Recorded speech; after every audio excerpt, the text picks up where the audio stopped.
할렐루야. 주님 앞에 나온 여러분을 환영합니다. 우리 옆에 분과 한번 인사합시다. 주님의 이름으로 축복합니다. 말씀을 잘 들읍시다. 잘 안 들으려고 그러는 것 같아요. 한번 다시 한번 옆에 분에고 말씀을 잘 들읍시다. 졸지 말고 들읍시다. 할렐루야. 예. 우리가 요즘 상황이 여러 가지 어렵지만 우리가 늘 기쁜 마음, 감사하는 마음으로 하나님 앞에서 예배드리고 또 우리가 그렇게 기쁜 마음으로 늘 만나는 그런 삶이 될 수 있기를 바랍니다. 우리가 자녀들을 양육하고 아마 여러분이 다 키워왔을 겁니다.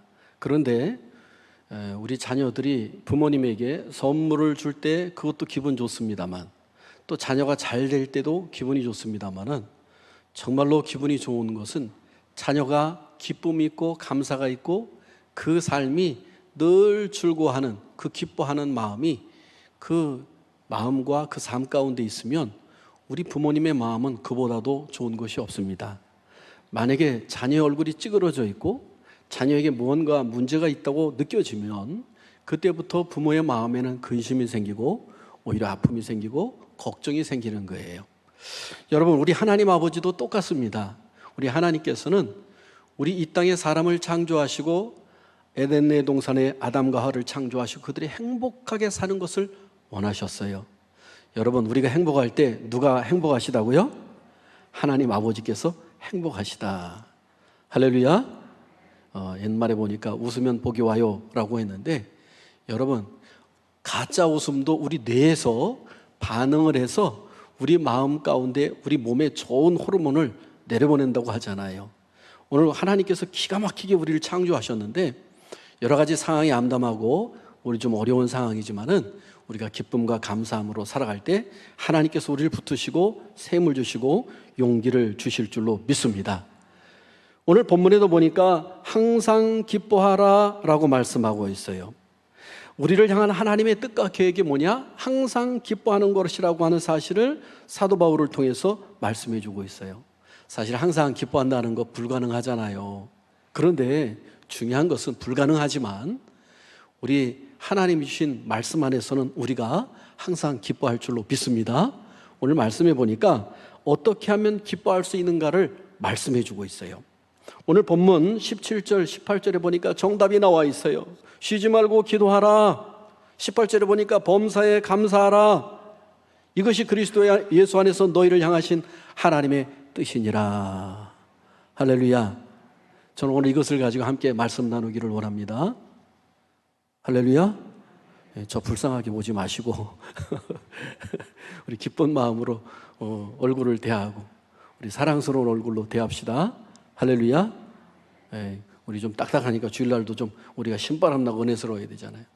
어떤 부부가 있었어요. 우리 아내가 남편한테 한 날은 이런 얘기를 합니다. 여보 당신은 나에게 있어서 로또 복권과 같아. 그랬어요. 그랬더니 남편이 기분이 너무 좋잖아요. 로또 복권과 같다고 하니까 내가 당첨된 것처럼 당신이 보기에 나를 보면 늘 기뻐? 그렇게 신바람 나? 막 그랬어요. 그랬더니 아내가 있다가 웃으면서 이렇게 얘기합니다. 아니, 로또 복권처럼 당신과 나는 하나도 안 맞아. 로또 복권 사서 맞아본 분이 계세요? 하나도 안 맞는다고 그렇게 이야기하더라고요. 여러분, 우리 삶 가운데 사실 이렇게 그 여러 가지 부부간에도 보면 뭐 다 맞는 부부가 100% 없잖아요. 자, 이렇게 사는 가정들 보면 겉으로 외형이 멋진 연예인들도 가정 가면은 왜 이렇게 그냥 집이 정신없이 지저분한지 집 정리하는 것도 있더라고요. 보니까 또 부부들 간에도 보면 막 서로 밀고 땡기는 것들이 막 있고 또 어떤 부부는 정말로 행복하게 살려고 노력하는 부부들도 있고 참 여러 가지 다양한 부부들이 있더라고요. 여러분, 우리 기뻐하는 것은요, 하나님께서 그렇게 말씀하고 있다는 사실은 그렇게 하지 못하는 경우들이 많기 때문에 그렇습니다. 오늘 예수 안에서 우리 기뻐함을 입는 우리 성도들이 될 수 있기를 바랍니다. 자, 말씀을 통해서 한번 보겠습니다. 첫 번째로 기도하는 사람이 기뻐하는 삶을 살 수 있다는 사실을 말씀해 주고 있어요. 여러분, 기뻐한다라고 하는 반대말이 뭐예요? 염려, 근심, 불안, 이것이 기쁨의 반대말이에요. 여러분, 우리가 이것이 가득 차 있다고 한다면 오늘 우리가 무엇을 해야 되느냐? 기쁨을 회복해야 되는데 그 회복하는 방법은 하나님께서 기도하라고 말씀해주고 있다는 사실입니다. 빌립보서 4장 4절로 6절에도 보니까 이렇게 말씀해주고 있어요. 주 안에서 항상 기뻐하라. 내가 다시 말하노니 기뻐하라. 기뻐하라는 말을 더블로 하고 있습니다. 그 다음에 너희 관용을 모든 사람에게 알게 하라. 주께서 가까우시니라. 아무것도 염려하지 말고 다만 모든 일에 기도와 간구로 너희 구할 것을 감사함으로 하나님께 아뢰라. 그 다음에 7절 말씀에 나옵니다. 그리하면 모든 지각에 뛰어난 하나님의 평강이 그리스도 예수 안에서 너희 마음과 생각을 지키시리라. 할렐루야.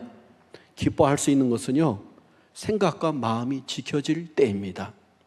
얼마 전에 유명한 개그우먼이 세상을 떠났다는, 그 어머니와 함께 떠났다는 소식이 들릴 때 참 마음이 아팠습니다. 이 햇빛에나 또 이 자연에 알러지가 있어서 아주 많은 고통을 당했다는 그런 이야기도 들려오고, 또 그 가정에 예수 믿었다는 그런 이야기도 들려오고, 참 마음이 아파요.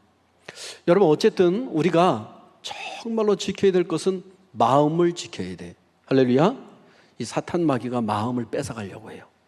또 우리 생체적인 어떤 신체의 이상, 호르몬의 이상이 와서, 아니면 뇌의 이상이 와서 이 우울증이라고 하는 녀석이 찾아와서 우리 사람들을 이렇게 극단적인 선택을 하게 하는 경우들도 있다는 거예요. 그래서 우리가 보통 자살하면은 우리 성경은 생명을 이게 함부로 한 것이니까 그건 죄다. 우리가 쉽게 정죄를 하기 쉽습니다만은, 자살도 이렇게 정죄하기 쉽습니다만은, 근데 꼭 그런 것만은 아닐 수도 있다는 거예요. 여러분, 사람이 자기가 원하지 않는데 이 마음이 늘 이상하게 되고 이 뇌가 이상하게 돼서 이 극단적인 선택을 하는 경우도 있다는 거예요. 그렇다고 해서 제가 극단적인 선택을 합법화시키는 것이 아닙니다. 제가 말씀드리고 싶은 것은 우리가 이 생각과 마음과 우리 뇌와 우리 건강을 빼앗기지 아니하도록 우리가 무엇을 해야 되느냐? 하나님 앞에 간구하며 기도할 때 하나님께서 평강으로 지켜주신다고 약속해 주셨음을 믿으시기를 바랍니다. 할렐루야. 우리 삶 가운데 희로애락을 서로 나누는 것이 참 중요해요. 그래서 저는 이 부부가 아름답게 토닥토닥 싸우기도 하지만은 이게 아름다운 가정으로 이렇게 하나가 돼서 살아간다는 것이 얼마나 소중한지 몰라요. 여러분 생각해 보세요. 아무것도 없는 곳에 이 두 사람만 있다고 생각해 보세요. 얼마나 소중한 사람들인지 몰라요. 아마 여기 연세가 들어가시면서 아시겠지만 시간이 지나가면 지나갈수록 내 이 동반자가 얼마나 소중한 사람들인가를 아마 여러분이 깨달을 거예요. 오늘 우리 삶 가운데 정말로 이웃이든지 친구든지 가족이든지 허심탄회하게 이야기할 수 있다는 것은 정말로 대단히 감사하고 좋은 일이지요. 저는 여러분 삶 가운데 좋은 주변의 사람들이 많기를 바랍니다. 그런데 이토록 삶의 기쁨을 나누면 배가가 되고 또 슬픔을 나누면 그래도 어느 정도 서로 나눌 수가 있는데요. 근데 사실 이 사회가 경쟁 사회가 치열하게 돼가면서 이렇게 나눌 수 있는 사람들이 점점 줄어져 가고 있다는 거예요. 그래서 마음과 마음을 터놓고 이야기하기가 참 어려운 그런 시대가 되었어요. 낭만이 사라져 가고 있습니다. 과거에는 전화가 이게 돌리는 전화 시대에는 어땠어요? 사람이 멀리 떨어져 있으면 언제 우리 만나자 약속하면 그 약속 장소에 가서 기다릴 때 언제쯤 올까 막 설레는 마음이 있고 기다리는 마음이 있고 막 그랬잖아요. 근데 요즘은 이 핸드폰이 있다 보니까 어디쯤 와? 거의 다 도착했어. 수시로 사람들이 다 알다 보니까 모든 것들이 다 노출되어 있다 보니까 이 감수성들이 다 말라버려서 사실은 어떻게 보면은 이 드라이해지고 건조해지고 그런 경우들이 참 많다는 거죠. 우리가 분명히 알 수 있는 것은 그러나 사람들과 사람 사이에 좋은 관계를 맺으면 이토록 우리의 여러 가지 어려운 환경도 풀어가고 또 기쁨도 배가 될 수 있지만은 여러분 완벽하게 사람 관계가 그렇지 않잖아요. 그런데 여러분 진정으로 완벽하게 이 기쁨을 회복할 수 있는 방법은 다윗을 통해서 우리가 알 수 있다는 거예요. 여러분 다윗이 어떤 환경에서도 기뻐하는 삶을 살 수 있었던 것은 그가 기도하는 삶을 살았다는 거예요. 시편 5편 1절로 3절에 보니까 여호와여 나의 말에 귀를 기울이사 나의 심정을 헤아려 주소서. 나의 왕 나의 하나님이여 내가 부르짖는 소리를 들으소서. 내가 주께 기도하나이다. 여호와여 아침에 주께서 나의 소리를 들으시리니 아침에 내가 주께 기도하고 바라리이다. 여러분, 다윗은 시편 가운데 보면 늘 기도로 하나님과 주거니 받거니 쫓겨다니던, 그가 왕이 되던, 그가 죄를 짓고 시험에 빠졌던, 그가 늘 기도를 통하여 하나님과 교통하며 다시 회복되어지고 기쁨이 회복되어지고 그의 삶이 회복되어졌던 모습을 보게 됩니다. 사랑하는 성도 여러분, 하나님은 우리의 있는 모습을 그대로 받아주시는 분이십니다. 하나님은 우리의 기도를 즐겨 들으시는 분이십니다. 하나님은 어떤 기도해도 귀 기울이셔서 우리의 기도를 들으시는 분이십니다.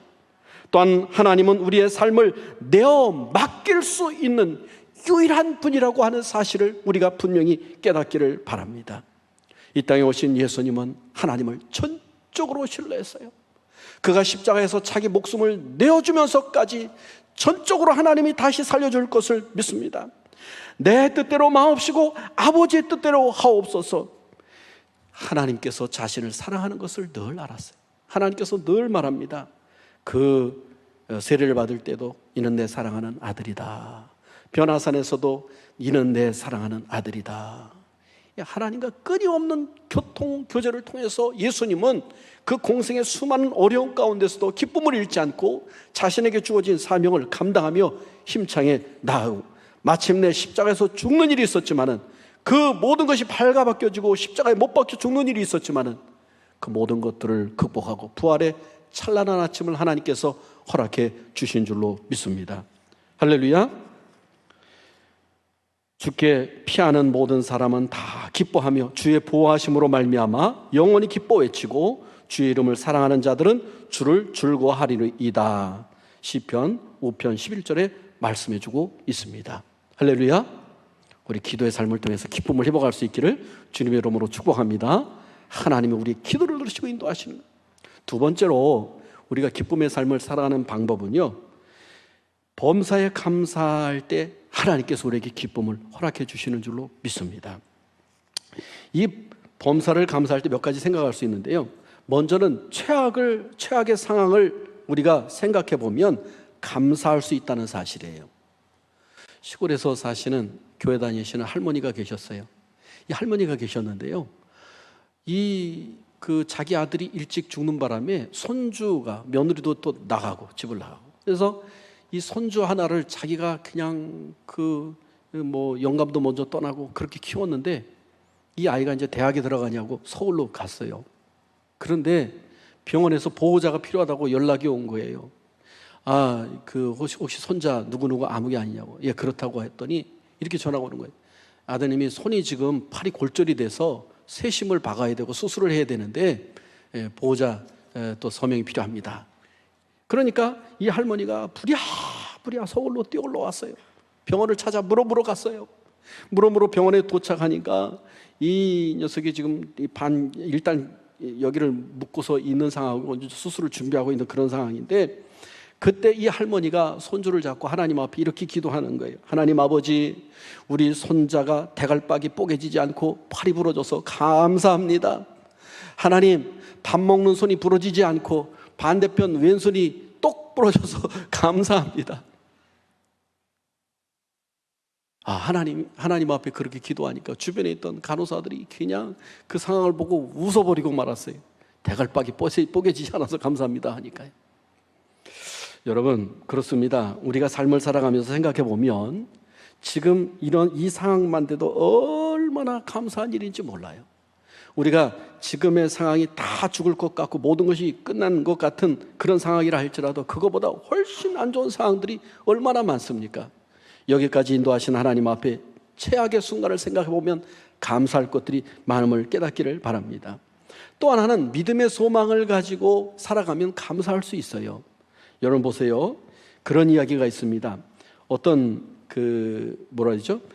추수감사절 때 그 하나님 앞에 예물을 많이 드린 분이 있는 거예요. 그래서 재정부에서 보고가 올랐어요. 이 집사님이 이렇게 많은 생각 밖으로 어마어마한 금액을 추수감사 예물을 드렸습니다. 목사님, 무슨 일인지 한번 알아보시죠. 평소에 그랬던 분이 아니니까. 그래서 목사님이 수많은 성도들이 있는 교회니까 그분을 이제 만났어요. 만나서 집사님, 아니 어떻게 이번에 추수감사할 때 이렇게 어마어마한 금액을 하나님 앞에 드렸습니까? 그랬더니 눈물이 그렁그렁하면서 이분이 이런 얘기를 하는 거예요. 목사님, 사실 우리 교회가 크다 보니까 우리 목사님한테도 말씀 안 드리고 부목사님들한테도 말씀 안 드리고 사실 그냥 조용히 교회 왔다 갔다 하면서 신방도 우리 집에 안 오셨는데 못 오게 했는데 사실은 저에게는 아들이 하나 있었습니다. 근데 10살 때부터 불치병이 걸려서 이 아이가 시름시름 앓았는데 제가 기도하기는 올해 그렇게 기도했습니다. 하나님, 우리 아들을 치료해 주시면 제가 이만큼 준비한 이 예물을 하나님 앞에 추수감사 예물로 이번 가을에 드리겠습니다.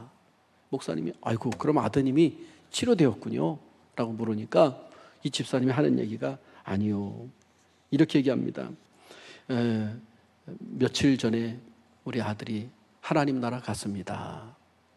네, 목사님, 우리 아들이 더 이상 아프지 않고 그리고 행복한 완벽한 하나님의 나라에 들어갔기에 제가 이렇게 하나님 앞에 감사 예물을 드렸어요. 목사님은 무효가 되지 않았나요? 그렇게 물어봤는데 아니라는 거예요. 병을 온전히 다 고쳐서 완벽한 하나님의 나라에 들어가 하나님 품에 안겨 있다라고 하는 사실을, 그래서 감사해서 이 예물을 드렸다라고 고백하는 거예요. 여러분, 우리 믿음의 성도들은 이렇게 하나님 앞에 정말로 최선의 것을 보면서 감사할 수 있는 사람이 될 때 하나님께서 그에게 기쁨과 감사를 허락해 주는 줄로 믿습니다. 할렐루야. 우리 예수님께서 이 땅에 오셔서 십자가를 지시고 나를 위해서 그 못 박혀 죽으신 것은요, 제가 전에도 말씀드렸듯이 그 어떤 복보다도 가장 큰 복 중의 복이에요. 할렐루야. 이미 여러분과 저는 이 땅에서 많은 것들을 누리지 못하고 산다 할지라도 하나님께서는 어마어마한 구원의 축복을 이미 우리에게 허락해 주신 거예요.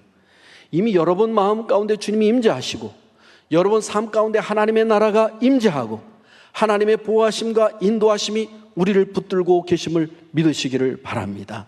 그래서 이러한 집사님과 같은 믿음의 고백이 우리 가운데 있어야 돼요. 우리 생명이 끊어져도 영원한 하나님의 나라가 있고 우리가 이 땅의 삶을 살아갈 때도 하나님께서 호흡할 공기를 주시고 필요한 양식을 주시고 우리의 삶의 모든 것들을 허락해 준다라고 하는 사실인 것이죠. 사랑하는 성도 여러분, 힘들고 어려울 때마다 기쁨이 사라질 때마다 예수님을 바라볼 수 있기를 바랍니다. 오늘날 감사마을 사람들이 불평마을을 한번 방문해 보기로 했어요. 가서 보니까 아니, 그게 아니라 막 불평하는 삶을 사는 거예요. 그래서 돌아와서 이렇게 합니다. 우리가 불평마을에 살지 않게 된 것을 감사합니다. 이번에는 반대로 불평마을에 살던 사람이 야, 감사마을에 한번 우리가 돌아보자. 갔어요. 가서 쭉 돌아보는데 아이고 보니까 별로 대접하는 것도 신통치 않고 자기들이 별로 먹고 온 것도 없어요. 그래서 돌아와서 얘기합니다. 아이고 제대로 차려주는 것도 없고 먹을 것도 없고 볼 것도 없더구만. 그리고 불평하다라는 거예요. 여러분, 사람은요 이 불평의 마을에서 감사의 마을로 이사를 해야 돼. 저는 여러분의 마음과 삶이 바로 이 불평의 마을에서 감사의 마을로 이사할 수 있기를 바랍니다. 할렐루야. 거짓과 불평과 원망은 그 아비가 사단이라고 말해주고 있어요. 우리의 아버지 되신 하나님은 기쁨과 감사와 축복과 은혜가 충만한 것인 줄로 믿습니다. 할렐루야. 우리는 하나님의 자녀라고 하는 사실인 거예요. 조이 데니스라고 하는 사람이 이런 말을 했어요. 당신이 세금을 많이 내야 한다면 당신은 감사하십시오. 당신에게 그만한 수입이 있다는 사실인 것입니다. 당신이 몸무게가 늘었다면 감사하십시오. 당신의 집에는 그만큼 먹을 양식이 풍부하다는 것입니다. 당신이 세탁할 옷이 구석구석에 널려 있다고 한다면 감사하십시오. 당신에게는 다른 옷을 입을 여벌의 옷이 있다는 사실을 말씀해주고 있는 겁니다. 당신이 주차할 장소가 없다고 한다면 감사하십시오. 당신이 운동도 할 수 있고 당신에게는 이미 차가 있다는 사실을 말씀해주고 말해주고 있는 것입니다. 당신이 대통령을 욕을 하고 불평한다고 한다면 감사하십시오. 그 나라는 언론의 자유가 있는 것입니다. 교회에서 나와서 찬송을 부르는데 어떤 사람이 불협화음에 찬송을 부르고 있는 것이 들려졌다. 불평하지 마세요. 당신은 귀가 잘 작동하고 있다는 사실을 말씀해 주고 있는 것입니다. 새벽에 자명종 소리가 요란하게 울릴 때 불평하지 마세요. 당신이 일할 수 있는 하루를 시작하는 날이 할 수 있다는 것을 알려주는 거예요. 저녁에 피곤한 몸을 이끌고 집에 와서 잠자리에 들을 때 불평하지 마십시오. 당신은 오늘 하루도 열심히 살았다는 것을 말씀해 주고 있는 거예요. 사랑하는 성도 여러분, 추수감사 주일이 다가오고 있습니다. 오늘 1년을 뒤돌아보며 우리가 기쁜 날이 별로 없을 것 같지만 오늘 주님 안에서 우리는 기뻐해야 될 줄로 믿습니다. 우리가 하나님과 깊은 교제를 통하여 오늘 추수감사주일을 맞이하며 우리 마음 가운데 범사에 감사하는 마음을 통하여 오늘 하나님 앞에 다시 한번 기쁨을 회복하고 감사를 회복하고 그래서 하나님이 쏟아주시는 그 축복을 회복할 수 있기를 바랍니다. 하나님이 가장 기뻐하는 일 중에 하나가 자녀가 기뻐하는 일이에요. 여러분의 자녀가 기뻐해서 그 펄펄 뛰고 좋아하는 그 모습을 보면 부모가 좋아하는 것처럼 오늘 하나님께서는 우리 자녀들이 그렇게 기뻐하는 것을 즐거워한다는 사실인 것이죠. 시편 50편 23절에 다윗은 이렇게 노래합니다. 감사로 제사를 드리는 자가 나를 영화롭게 하나니 그의 행위를 옳게 하는 자에게 내가 하나님의 구원을 보이리라. 사랑하는 성도 여러분, 추수감사주일을 맞이하여 더욱더 감사를 통하여 하나님 앞에 기쁨을 누리고 평강을 누리고 행복을 누리고 그리고 하나님께 큰 영광 돌려 드릴 수 있는 저와 여러분이 될 수 있기를 주님의 이름으로 축복합니다.